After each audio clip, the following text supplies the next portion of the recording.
Olá! Hoje, domingo 26 de abril, a gente vai conversar sobre um assunto que mexe com todo mundo em algum momento: prioridade. E sabe, vamos focar naquela prioridade especial, o nosso tempo com Deus, logo que o dia começa. Vamos ser bem sinceros. Quem nunca passou por isso, né? A gente mal acorda. O despertador toca, às vezes até um pouco atrasado, e a cabeça já está a mil, pensando em tudo que tem para fazer. Aí a gente pega a Bíblia, mas o celular está ali do lado, piscando, chamando, e pronto. A correria já começou. E aí, o que acontece? Muitas vezes a gente acaba fazendo aquela oração super rápida, lê um versículo correndo e, ufa, parece que a tarefa do dia está cumprida. A consciência fica tranquila, né?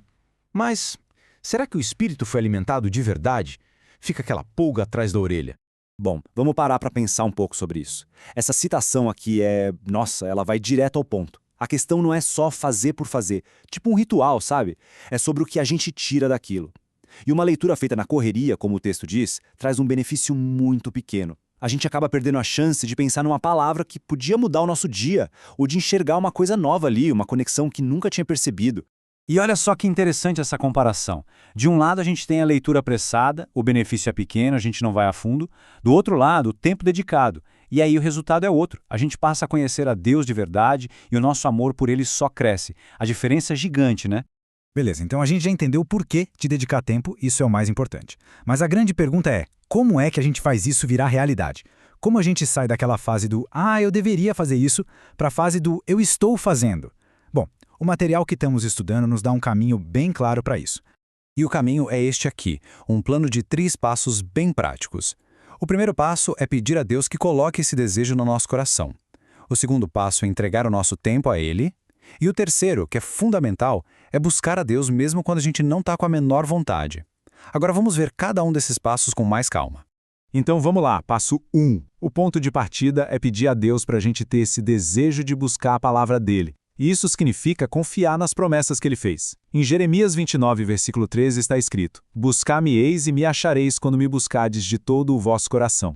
Olha que incrível, a promessa é clara. Se a gente buscar de verdade, com tudo, o encontro com ele é garantido. E tem mais, o Salmo 37, versículo 4 diz: Agrada-te do Senhor, e ele satisfará os desejos do teu coração. Ou seja, quando a gente encontra alegria em Deus, ele alinha os nossos desejos aos dele, e aí, ele realiza. Isso também inclui pedir ajuda para coisas práticas, como para acordar mais cedo, e claro, separar um espacinho na nossa rotina para isso.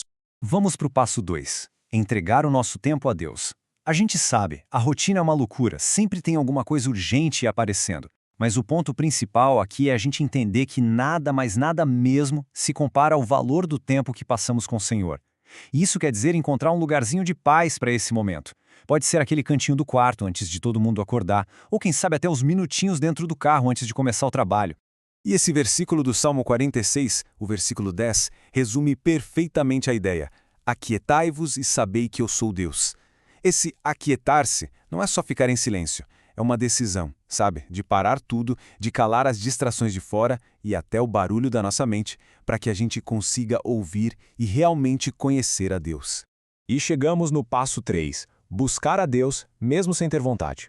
E é aqui que entra uma palavrinha-chave, disciplina espiritual. Pensa comigo, é a mesma lógica da disciplina física. Quase ninguém acorda morrendo de vontade de ir para a academia todo dia.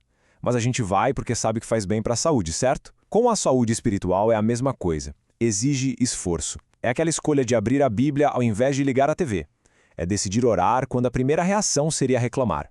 São essas pequenas escolhas, dia após dia, que vão fortalecendo o nosso espírito. Sabe aquela história de que um hábito leva uns 21 dias para se firmar?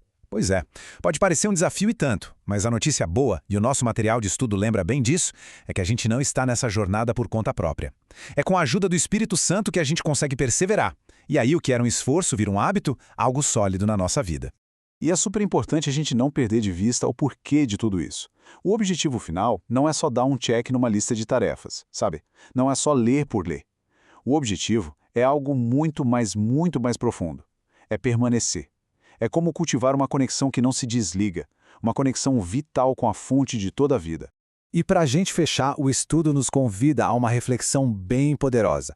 Antes de deixar a pergunta final no ar, vamos ouvir o que o próprio Jesus disse. Está lá em João 15, versículo 5. Eu sou a videira, vós sois os ramos. Quem permanece em mim e eu nele, esse dá muito fruto, porque sem mim nada podeis fazer. Uau! Com essa palavra em mente, fica a questão para a gente refletir. O que Jesus está nos ensinando sobre a importância de permanecer nele? E por que esse permanecer é tão essencial, tão vital para a gente ter uma fé viva, uma fé que dá frutos?